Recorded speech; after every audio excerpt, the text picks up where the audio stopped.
Hello guys, reviewin natin ngayon ang Gundam The Origin RX-7802 Gundam. Yan. So itong model kit na ito ay inilabas noong March 2020 sa halagang 2,300 yen na magiging pumulang sa ngayon nasa 900 plus o 920 pesos kung susumahin. Tapos ano pa, dadagdagan pa, papatungan pa yan ng mga sellers. So maabot siya ng almost 1,000 pesos. Okay? So nung dumating ito nung March 2020 sa Japan, naubos ka agad ito nung unang release pa lang. 2 hours. 2 hours lang release, ubos. Ayan. So ganun katindi itong model kit na ito nung lumabas na. Pero hanggang ngayon, sought after pa rin ang model kit na ito kasi nga dahil sa bagong Gundam movie na ilalabas o napalabas na yata, yung Kokuros Island, Kokuros Noah's Island. Ayan, galing yun doon sa original series. So ni-remake nila as full movie. Ayan. Ito naman galing din to sa prequel ng original series na Mobile Suit Gundam. So ito yung origin kung saan nagmula, kung saan na-invento o na-construct itong Gundam. Ito ay pangontra doon sa unang mobile suit na ginamit sa war ay yung mga Zaku galing sa Zeon. So ito galing siya sa Earth Federation Forces. So nagawa nila ito, tinambangan talaga niya yung pinagmamalaki ng mga Zeon na Zaku. Okay? So ito ay pinipiloto. Ang piloto nito ay si Amuro Ray, syempre. Makikita niyo doon, ang liit. So makikita natin ito ay nasa scale ng 1:144. So makikita natin kung ganun kalaki yung isang tao, so ganyan kalaki yung Gundam niya. Okay, punta tayo sa design and aesthetic. Sa design and aesthetic, faithful siya doon sa mismong design doon sa series. Kasi kung mapapansin natin doon sa series, doon sa OVA, medyo computerized, CGI yung rendition niya. So mas madali silang gumawa ngayon ng model kit na galing sa series na CGI rendered. Mas madali yun. Kaya accurate yung shape, yung proportion niya doon sa series. Ngayon yung color correction. Ano ba mga color correction dito? So ginamitan lang siya ng sticker sa mata. Sa kanyang crotch B dito. Yan, sticker yan. Tapos yung mga joints, ito yung gray joints na ng bilog. Sa ankles, sa knees, saka sa elbow. Tapos the rest ay mga detailing ng mga decals na lang. Tulad na makikita ninyo. Ayan, may mga decals sa dibdib. Yung mga signage, yung EFSF, yung white base, 102. Ayan, yung mga warning signs dyan. Yung mga red labels na yan ay mga detailing na lang na decals. So, hindi siya, not bad na rin, not bad. Ngayon, pagdating sa design, alam naman natin na ito ay dinesign ni Okawara, yung pangunahing engineer o designer ng mga Gundam tsaka ng mga Zaku. Kaya maganda siya. Pati yung mga accessories niya color corrected na rin at color accurate pala. Color accurate na rin. Ngayon, dako na tayo sa articulation. Ano bang may pagmamalaki nitong Gundam The Origin na ito? Kasi marami na ring iteration ang 1:144 scale ng mga Gundam.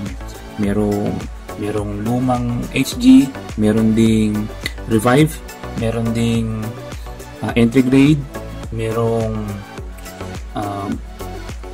global, beyond global, at ito ring meron din tayong G40. Meron ako ditong bootleg na G40. At magkakaroon pa na maraming iba in the future, sigurado yan. Siyempre, Bandai. Ngayon, ito ang pinaka-the best na iteration sa 1:144 scale. Ayan. Meron din itong version sa Master Grade na kahawig niya. Which is Master Grade Gundam The Origins din. Ito nga lang ay HD. Tingnan mo natin. Ano ba yung mga gimmick muna nito? Bago tayo pumunta sa articulation. Ano ba yung mga gimmick? Tingnan natin saglit yung box.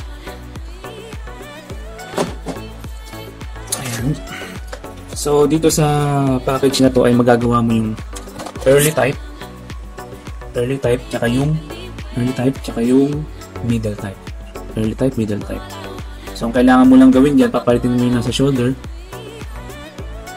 Ayun, makikita nyo sa bagong movie ngayon, ang design niya is naka middle type.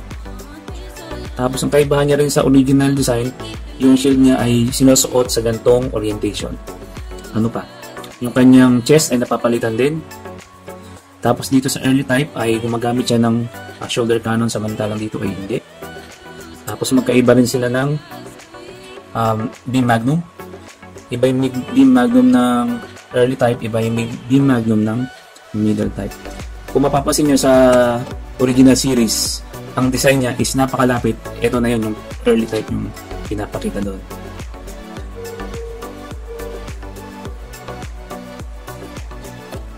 Besides dun sa aesthetic niya, hindi tayo mabibitin sa dami ng accessories nito at sa kanyang articulation. Papakita ko sa inyo mamaya lahat.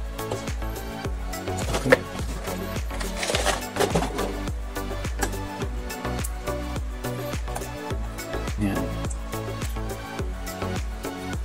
Tapos admire muna ang kanyang aesthetic. Ayan. Ito nga pala ng ating maliit na Amuro Ray na pilot ay galing ito sa aking RG Real Grade na New Gundam. Hiniram muna natin para makita natin yung scale. Kung sakali na. Ngayon, maraming nagsasabi na itong version na ito ay halos parang real grade na rin. Real grade sa quality at hindi ko i-deny yan kasi mga ilang real grade na rin yung meron sa akin. Kaya alam ko yung quality niya. Although syempre makikita pa rin natin yung pagiging HG niya, high grade, sa ilang mga aspeto nito. Titingnan ngayon natin yung kanyang articulation.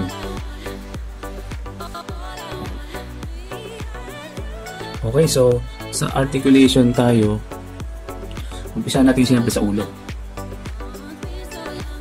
Ang ulo niya ay meron siyang ball joint dito, tapos meron siyang hinge niya sa pinaka ibaba niya. So kaya niyang tumingala ng ganyan. Yun ang pinaka-the-best na makakaya niya, which is commendable. At ito naman yung kanyang yuko. Napakagaling, napakaganda. Okay, so kaya ba niya mag 360 spin? Yes, kaya naman. Kung mapapansin nyo, parang iba yung kanyang red crest sa kanyang B-fin na wala ako habang naglilinis ako niyan. Kaya nag-custom tayo para babalik yung kanyang red na headrest. Ayan. Tapos punta tayo sa balikat. So meron itong joint na double mechanism, nakapasok siya sa isang ball socket, ball joint siya. Ayan. Pwede siyang mag-move ng forward. Tapos meron din siyang mechanism na kayang mag-adjust pa pataas.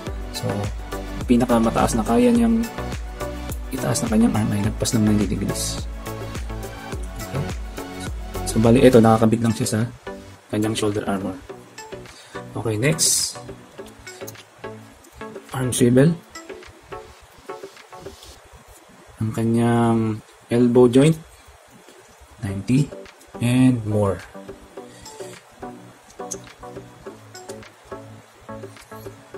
Ayan. Ang kanyang kamay, kanyang manipulator ay nasa ball joint. Naka ball joint lang siya.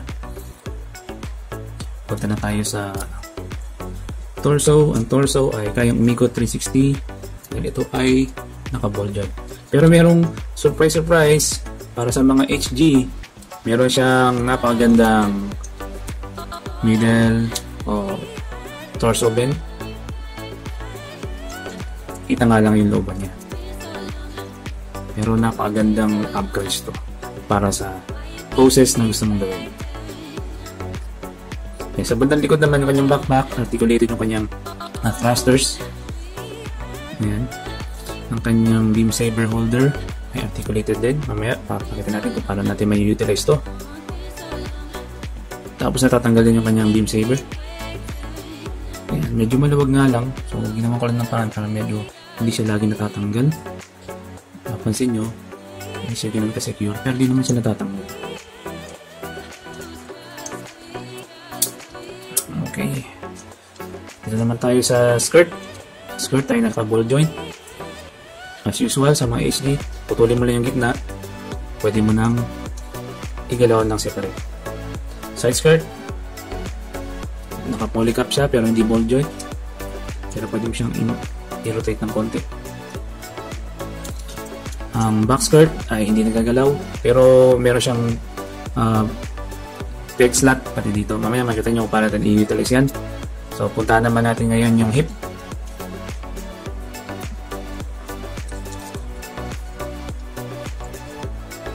Ayan. Ito ang astig dito kasi madalang sa mga high grade ang may ganitong feature. Ayan o. Nakikita nyo? Ini-improve dito yung articulation sa hip.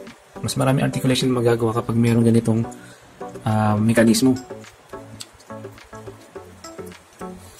At madalang gawin ito sa mga high grade. Tapos kaya ba niya mag kick forward? Pag hindi natin pagaganahin yung mechanism na yun, ganyan siya. Pero pag pagaganahin natin, medyo nag-improve. Kaya ba niya ng kick backward?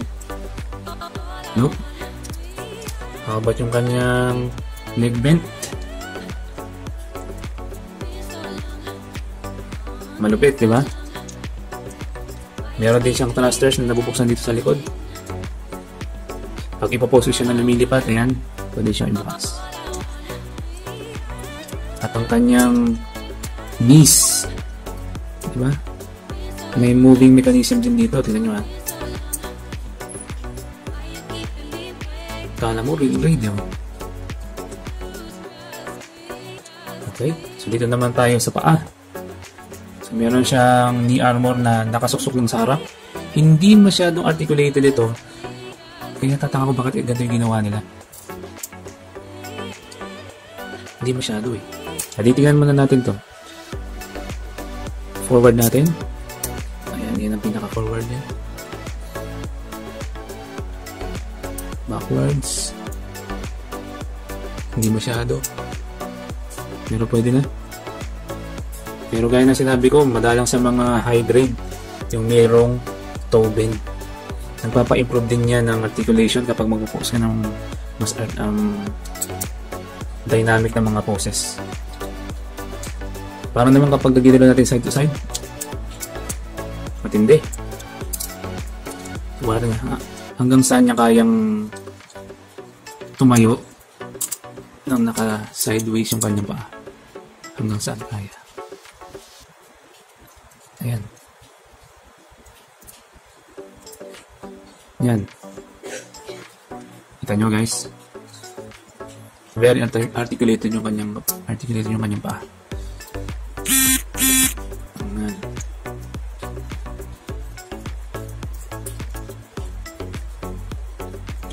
Ingat lang kayo kasi pag nalaglag yung beeping kasama to, mawawala talaga siya. Mapupunta nga daw sa black hole. At yun yung nangyari sa akin. Okay, nagdala na tayo sa ating accessories.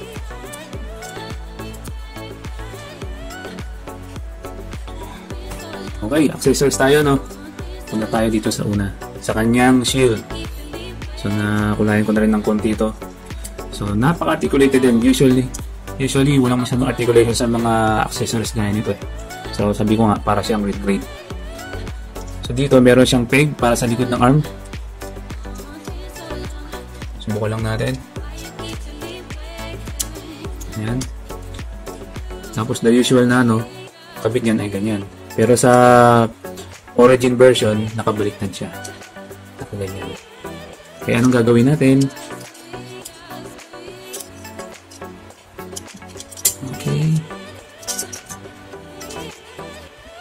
Meron tong sliding mechanism para mabago na rin yung position ng ito.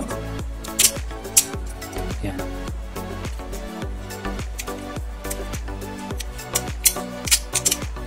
Kaya pwede na siyang ipahawak doon sa kanyang manipulator dito. So, ikabit na yan. Ito ang style ng Gundam Origin, pabaliktad. Okay. Punta naman tayo sa kanyang beam rifle. Ang kanyang beam rifle ay ito. Meron siyang makapal na magazine dito at merong second handle dito. Ayan. Ito nga pala ay sa early type. Para sa early type, namumove yan. Namumove din yung kanyang scope. Tapos meron siyang peg dito na pwede ilagay sa braso, pwede ilagay sa puwet, pwede ilagay sa likod. Yan ay early type. Yung isang beam rifle naman ay para sa middle type. Ito yung karaniwang nakikita natin sa anime. Yan, yung middle type. So ang movable dyan yung kanyang scope, yung second handle, para pwedeng gamitin ng dalawa ang kamay. Tapos ang kagandahan nito, pwede siya sa left, yung peg niya, pwede din sa right.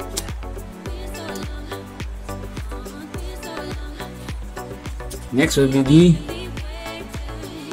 bazooka. Hyper bazooka, tinatawag nila hyper bazooka.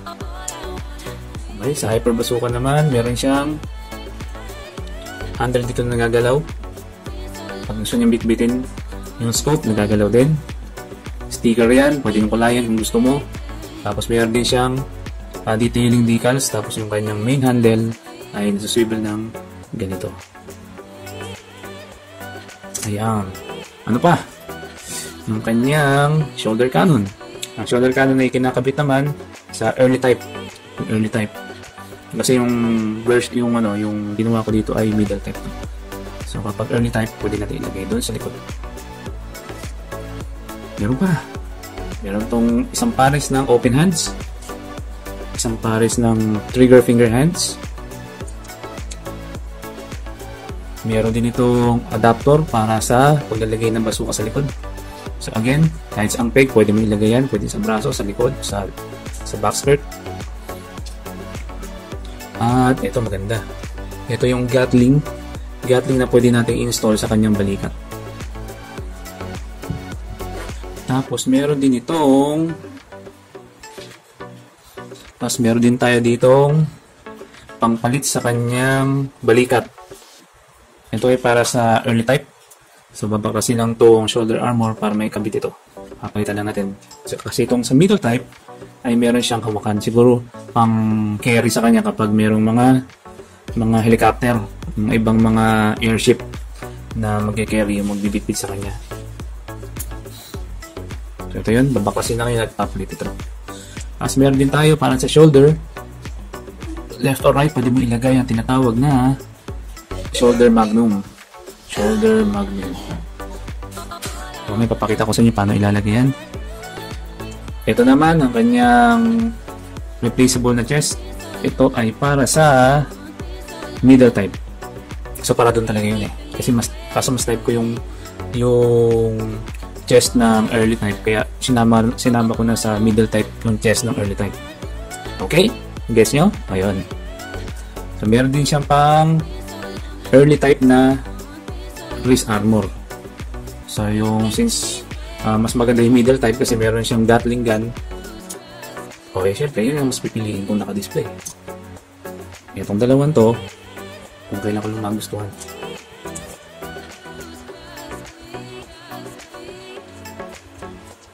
Okay, syempre huwag tayong makakalimot sa kanyang beam saber effect. Actually, dalawa to. So lahat tayo ng kanyang mga accessories. Ngayon, ikabit ngayon natin yung mga accessories. Paano ba yung kinakabit yan? Para natin papalitan yung Vulcan, yung shoulder Vulcans niya, shoulder Gatling gun. Nakapit na natin. Okay. Parang ayoko eh. Sige, yung mga armaments lang. So, unahin natin yung kanyang beam rifle para sa early type. Kuhanin natin yung ang disadvantage lang nito ay madaling lumuwag. Madaling matanggal kapag nabigatan. Oh, come on. Ayan. Hit lang natin siya dyan. Okay. So, kagandahan yan, alam nyo. Pwedeng dalawaan siya. Double wielding.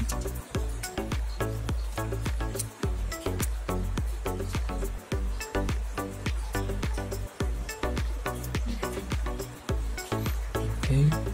Tanggalin natin ito. Oops. Ganun.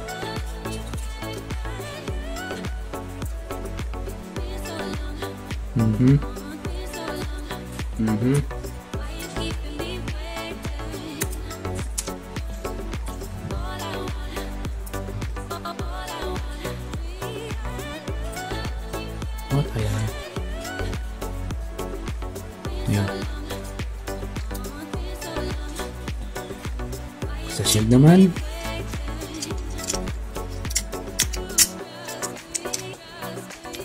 Again. Adjust lang natin ng konti. Buwan natin ito. Ganyan natin. Saksok natin dito sa kanyang peg hole. And wala. Okay. Tapos yung kanya namang shoulder cannon. Ang gagawin lang po natin dyan ay tanggalin natin to. Focus ka. Tanggalin natin yan. Tapos slit lang natin konti. Ayan. Tapos para natin ilalagay yung kanyang hyper bazooka. Kailangan natin itong adapter na to para doon. Kabit lang natin. Okay, pwede siya dito. Pwede siya dito. Pwede siya dito. Tapos set lang natin ganyan. Okay. Fully armored na siya. Ano pa kulang? Ayan. So, tanggalin natin to. Kabit natin yung Gatling. Gatling, nasaan ka? Ayan. Slot lang natin ng ganyan.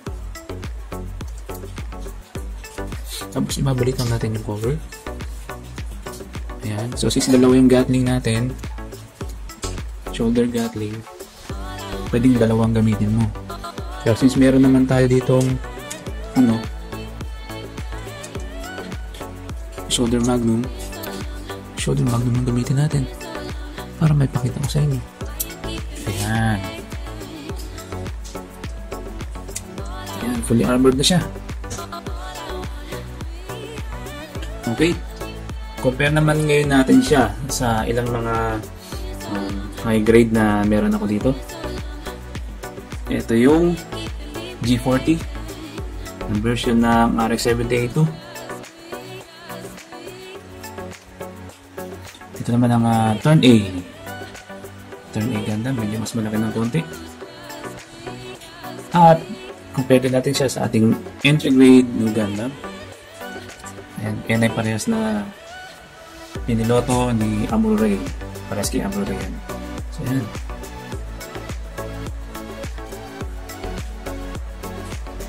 Tapos po nating special guest itong ating Neo Zeong Pikachu. Zeong. Ayan, ang laki niya. Kumpara sa kanya.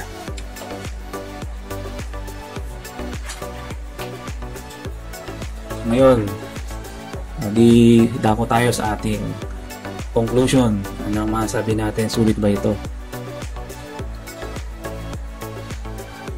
Yun. Sulit nga ba na bumili ng Gundam The Origin RX-78-2? The answer is yes. Kung i-rate natin out of 10, 10 out of 10 sa akin to. Hindi ko na masyadong inaalala yung correction sticker sa crotch. Tsaka doon sa mga joints niya, hindi ko na naalala yun. Sobrang ganda. Para kang merong real grade. Actually, mas stable pa siya sa real grade RX-78 eh. Mas possible pa ito kapag nilagyan mo ng detailing tulad ng ginawa ko. Nilagyan mo ng konting gold accent, nilagyan mo ng panel line, nilagyan mo ng shading. Abay, napakaganda ba? Sulit na sulit ba? Tapos na ito, ano pa, yung price pa niya ay nakuha ko ng medyo mamura-mura. Sakto lang doon sa price na binibigay ng Abilic Japan. Ayun. Tapos dahil hype siya ngayon dahil sa Conqueror's Lowas Island movie, yung version nito na Premium Bandai ay napakamahal. Kung nasa 1,000 plus ito, nasa 2,000 plus naman yun. Kaya kung makakasecure ka ng isang ganito ngayon, ay maganda. So nakasulit ka na doon. Ulitin natin doon sa rating natin, out of 10, 10 ako dyan, 10. Kung si Megagay Kolso merong gold tier, merong silver, merong platinum, merong Gandarium, ito Gandarium, to Gandarium na platinum. Ito ang isa sa mga pinaka-paborito ko dito sa mga nabili kong collection. Kaya kung may pambili ka, kung mabibili mo siya ng segunda mano, kunin mo na. Napakagandang add sa collection mo kasi iconic na siya, super articulated, ang daming gimmicks, ang daming mga accessories. Panalong-panalo na. Lalo na sa mga fans ng UC, mga Universal Century, mga model kits at mga mobile suit. Panalo ka na dito. Kaya yun, ito ang ating full review ng ating Gundam The Origins RX-78-02 Gundam. At again, salamat sa panonood ninyo. Please feel free to subscribe and like and share this video. Again, this is Yang at Soul. Kita kits!